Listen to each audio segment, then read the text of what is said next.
video reels mga bossing. So yun, malinis na naman dito sa tataniman natin ng tataniman natin ng mga gulay-gulay. Tingnan nyo kahit nasa bukid lang tayo, basta tiyaga-tiyaga lang at masipag ka, pagdating ng araw meron kang maaani. Yan, nakita nyo yung mga halaman na yan.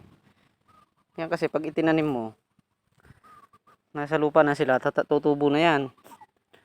Kaya balang araw meron kang na harvest, di ba? Tulad ng mga palay, malapit na naman. Tapos yung ating mga saging, mga bunga na yan.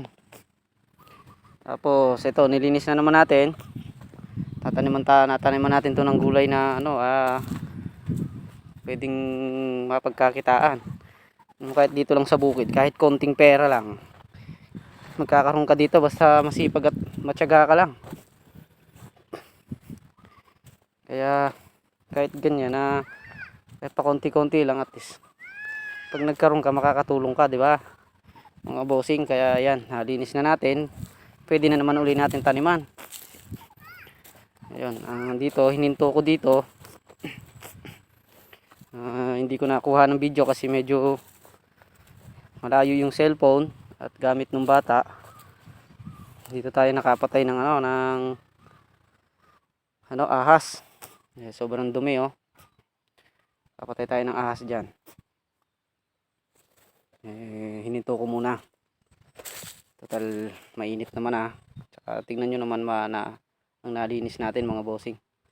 Pwede na ulit taniman mas yung mga halaman natin at malinis. Yan ang ating tanawin dito sa bukid.